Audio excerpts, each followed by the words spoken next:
Welcome everyone, and we are here at COP26, so I apologize for the quality of the sound. You know, there's a movement and voices around me, and we're here at the workspaces right in front of the plenaries in the blue zone of COP26 2021.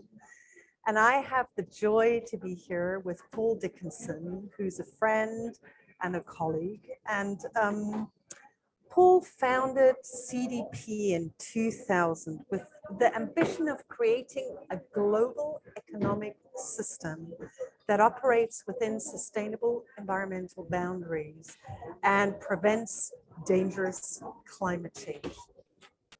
Paul is also a trustee of the Findhorn Foundation in Scotland, which is where I live. And there he has established a program of seminars and retreats that are now being used by the responsible investment community, as well as emerging social businesses. So Paul, it's really lovely to be here with you, and thank you for taking the time. We really appreciate it. And when you started out, I know that CDP stood for Carbon Disclosure Project, but I think your scope has broadened. So I'd love to just hear what CDP stands for today. Well, thank you, Kosha, and such a pleasure to be with you. I'm probably only about a mile and a half away from you here in Glasgow, and I will be with you in the conference centre a little bit later today. But I think it's probably easier for people to have this conversation where we use Zoom. So CDP, which is the kind of largest organization I've been involved with for 20 years.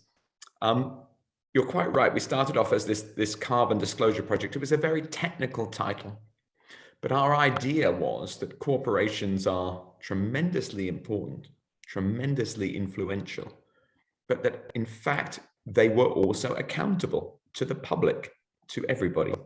And so we managed to work with some investors. It took us a couple of years. But in 2002, we wrote to the 500 biggest companies in the world on behalf of 35 investors with about $4 trillion, which is quite a bit more than the GDP of the UK. And these companies actually reported to us on their greenhouse gas emissions, their strategy on climate change. And very much like financial accounting, we simply went back every year with slightly more detailed questions. And so you'll find there are quite a few companies that have been reporting to us for 19 years now, every year. We now represent 600 investors with about $105 trillion, which is more than the GDP of the world. And we also represent purchasing organizations who use us to get information from their suppliers.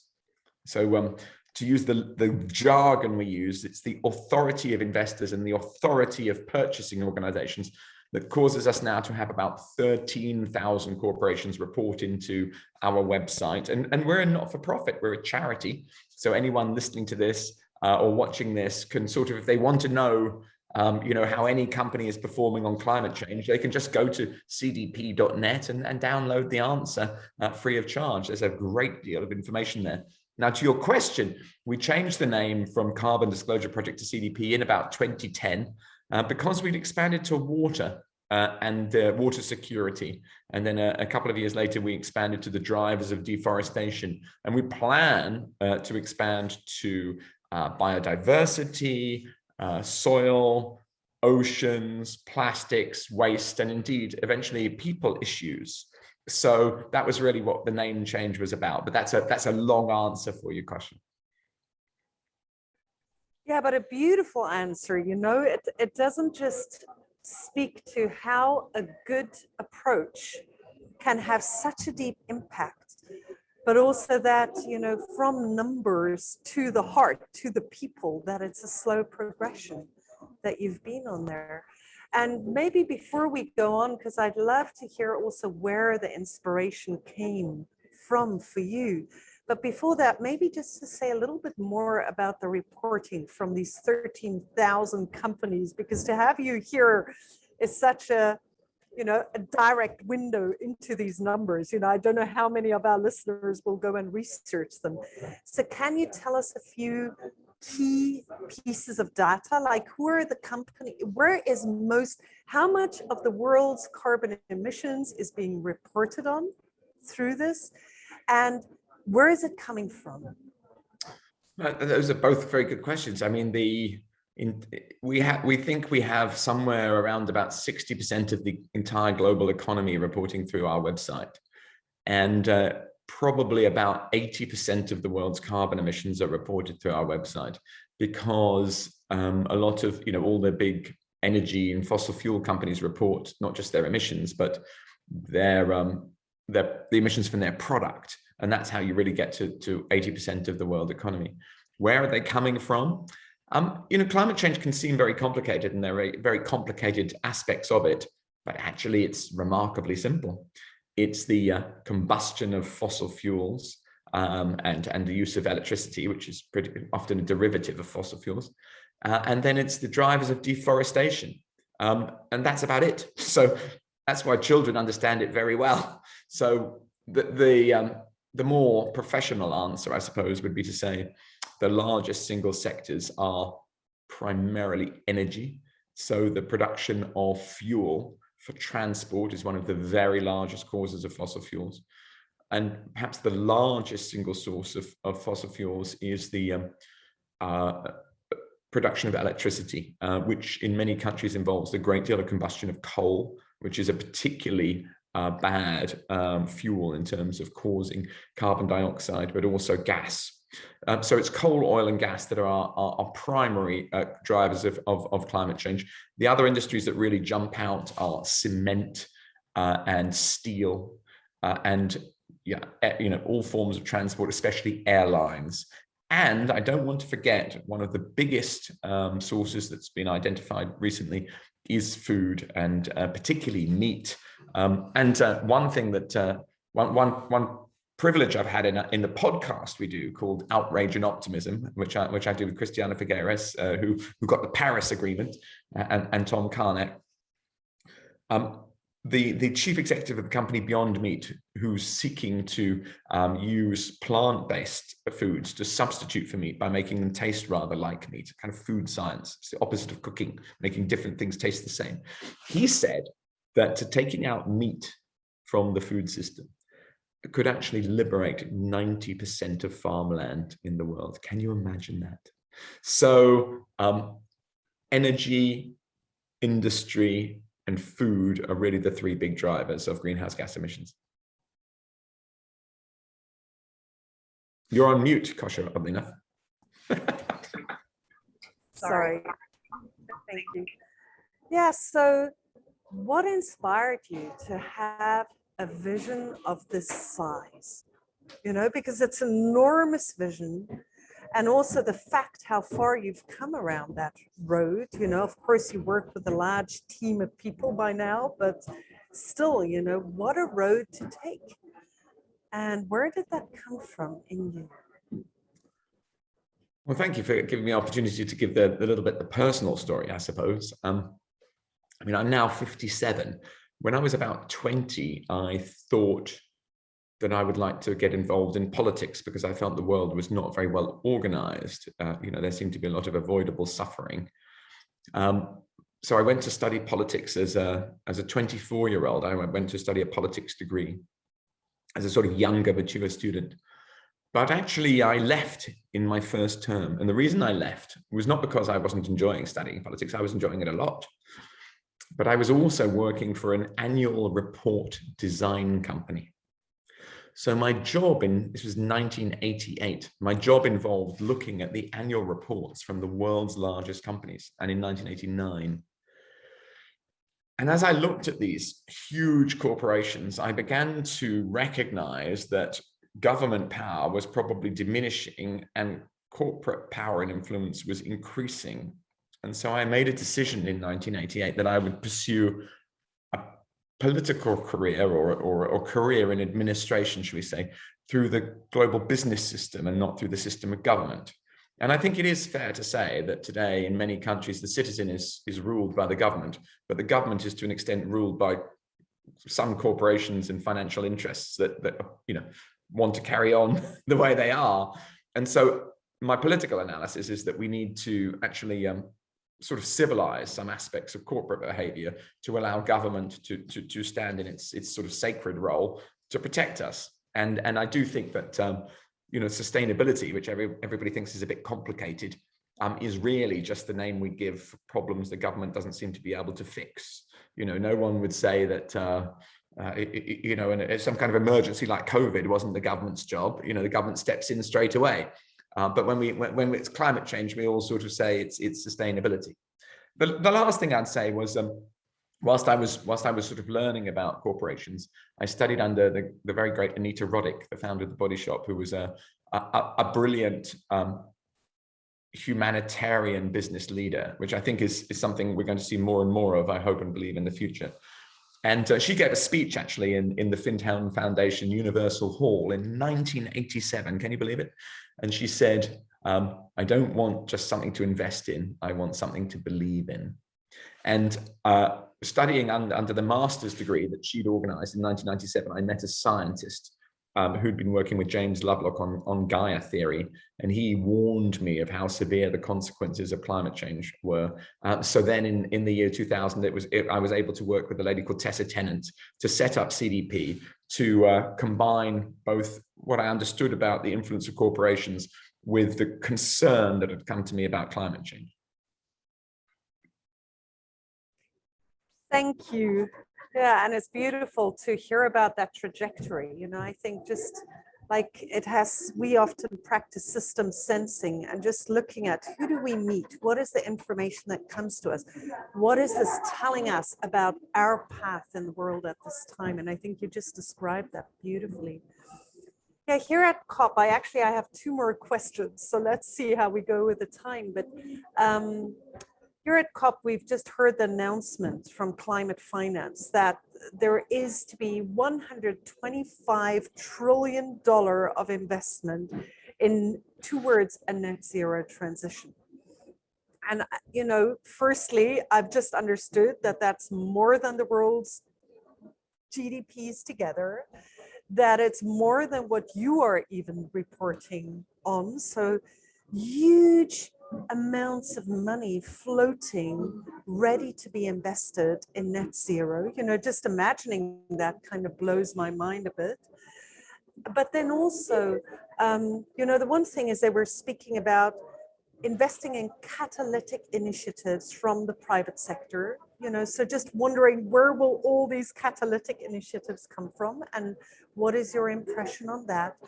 Another thing they were speaking about here is just the accounting mechanisms that are needed for investments like that to flow, and how hard it is for accounting mechanisms like that to function in some of the emerging countries. So just the issues that we are facing. And, one criticism that I've heard is that it's kind of a recolonization of the world from a Western worldview, a Western perspective. And I just love to hear what your sense is of all of that.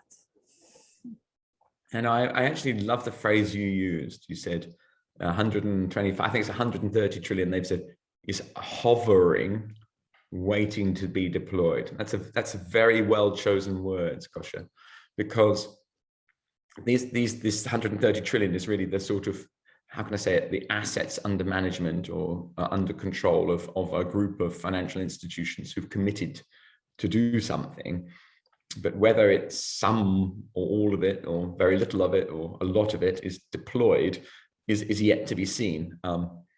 People say reputations cannot be announced, but intentions can be announced. And so I do applaud very much the announcement, but it will be how that plays out that will be interesting.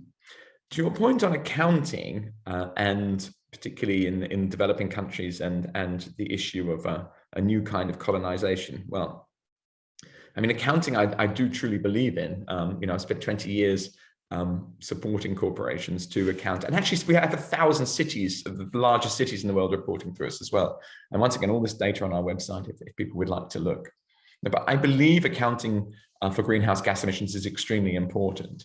And so I think that we can apply, mathematics to challenging this problem. But I think there is a deeper dimension to your question, which is how do we feel about a particular kind of economic order that we're pretty familiar with, should we say, in Europe and the USA and Japan, for example, and China increasingly, being extended to every other country in the world. And I think here I'd like to offer up a sort of challenge and an opportunity for people as they consider this. It may be that building, for example, lots of motorways and airports and tower blocks isn't the smartest way to develop a society. I mean, if I can get a little bit philosophical for a minute, I think we have spent thousands and thousands of years as humans asking ourselves, what we're doing here and using, in some sense, organized religion as an answer. And then perhaps for the last 200 or 300 years, we've been asking ourselves what we've been doing here and using economic development as an answer. But I think there is a really big opportunity for the world to ask itself, for citizens in every country, to say, why are we here? What do we want to achieve for ourselves, and perhaps most importantly, each other and all the other living things around us? Findhorn Foundation, where you live, which I'm very fond of, indeed, and serve as a trustee, has one of its sort of principles is co-creation with nature. How well have we co-created with nature? And I remember reading I think the 5th assessment report of the scientists, the Intergovernmental Panel on Climate Change, and they stated very clearly that indigenous peoples and indigenous wisdom were clearly superior in their comprehension of how to interact with the world, that they were better at thinking about responsibility to protect nature than, for example, the industrialized countries. So this is a moment where I think, alongside a great deal of capital floating and ready to be invested, there's also an invitation, I would call it, for every country, every city, every community, every region, every village, every person in the world to come forward with their ideas, their vision and their hopes.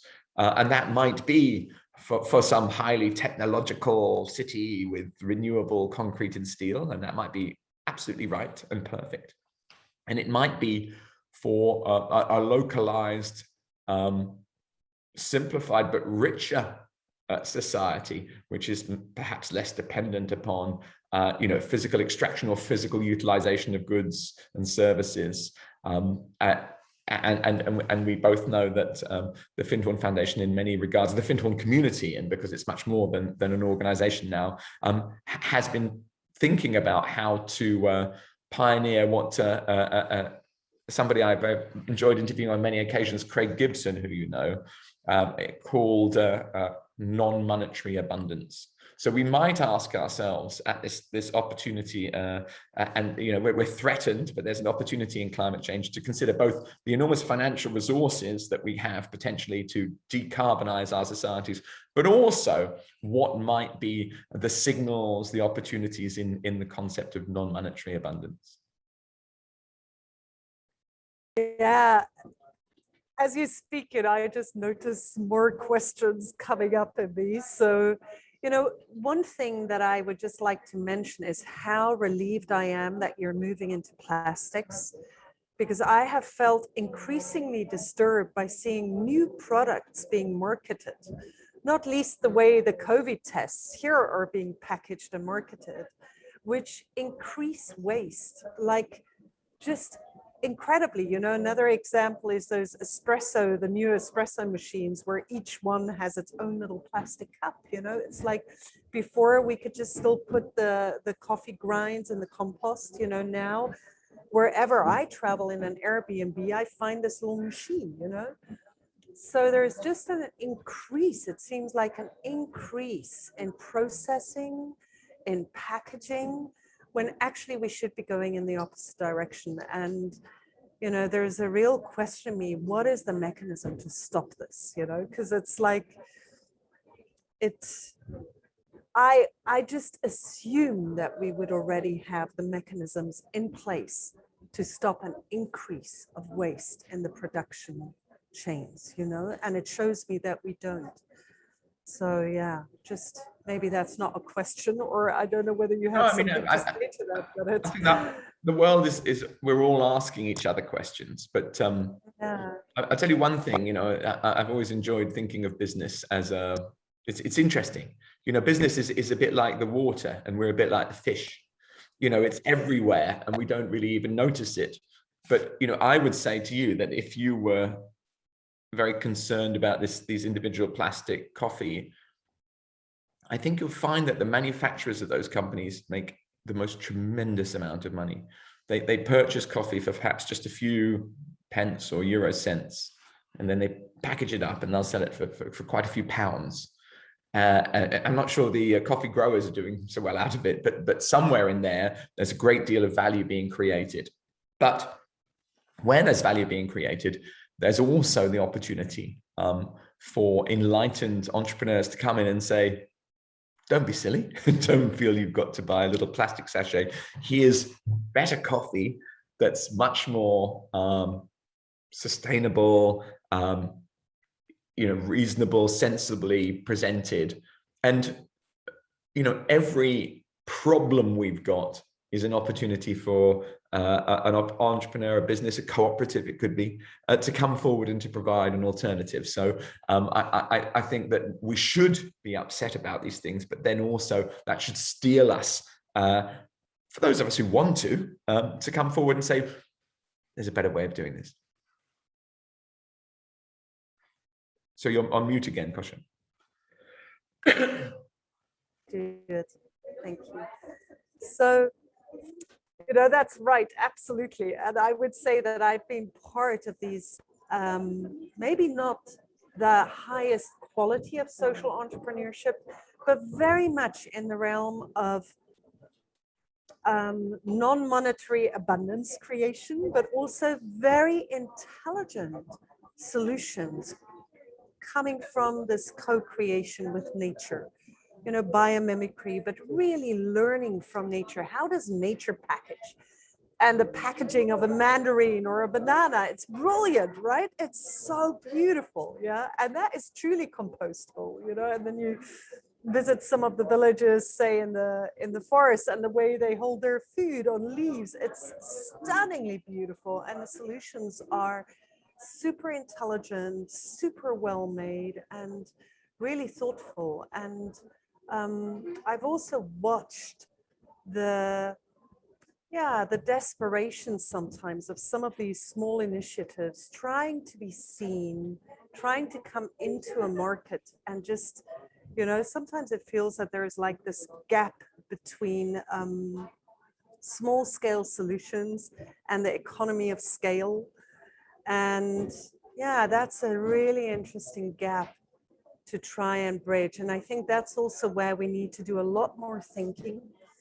You know, if we speak about the power of collective wisdom and the power of citizens to create change, how can those 125 hovering trillions of dollars be linked to the intelligence and creativity of women and youth and small initiatives around the world, you know? So yeah, but I notice I'm bringing my thoughts into this, but it's just, yeah. So maybe with that, we're coming to the end of this. And any last inspirations from your side? You know, for me, it's just hugely inspiring to see when you're willing to engage with scale on a big scale, what the effect can be and the impact can be. And that's amazing. You know, I find it amazing that I even know you, you know, that I've had dinners with you, and that you're a person who started an initiative that now 80% of the world's carbon emissions is being reported about. You know, it's astonishing, I find. Well, I think that the networks, if that's the phrase, that you and I are in around places like Findhorn or Schumacher College in Devon, actually they're very resonant with you know, more and more people in sort of bigger industry and scaled industry we had a wonderful conference at Fintorn just recently where there were a number of businesses and also activists from Extinction Rebellion. But what I noticed is that the business people are all now talking like the people from the NGOs. So I think that the thought I would like to leave you with is that, just as you said, that there was an opportunity for a sort of middle layer to come in between invention and bigger organization. And I agree entirely with that. And I wanted to say, well, people might want to come forward and think about how small scale solutions can be shared more widely. But then I think the real message for me of this moment is that it's a very unique time. People have felt now that tragically people are drowned in their basements in New York with the terrible rains, drowned in a subway train in China with the terrible rains, their houses and sometimes people themselves burnt in terrible wildfires in California and Australia, and of course across many parts of Africa and many other regions, terrible water stress problems. We know this is real and it's serious, but at the same time, particularly in the building you are, the world is coming together, the United Nations, alongside investors in business and civil society. And right now, everything is possible. So I think that's the most exciting message that I'd love to end with. Right now, everything is possible. Yeah, wonderful. Thank you, Paul. I think you also said before that actually the sense that you have here is one of positivity and things moving forward and conversations being had. And also what you said about many of the corporate leaders, that in the leadership, there is real forward thinking and opening of hearts. And yeah, maybe NGOs, businesses are really, I mean, there are outside also demonstrators who are calling out companies and expressing the shortcoming, who are challenging what they say, could be empty promises from investors. And those voices are true as well. So our challenge is I think that the great trick here is not to see, a sort of wall that we've necessarily got to knock down, but more like barriers that we all need to work, following our own hearts to dissolve, so that we can come together to solve this. Because it is true that there's great positivity in business and investment. It is true that there is, things are wrong there, and there's contradiction, and so holding both of those, everything's possible. Sorry, you're back on mute, Kosha, forgive me. Thank you so much, Paul. And it's been wonderful having this time with you. And I deeply appreciate how you are a living link also of bringing worlds together in your life. So give my love to Christiana Figueres if you see her. I shall. And yeah, very much appreciating the work that you do. Thank you. Lovely to be with you, Kosha. Bye for now. See you soon. Bye-bye.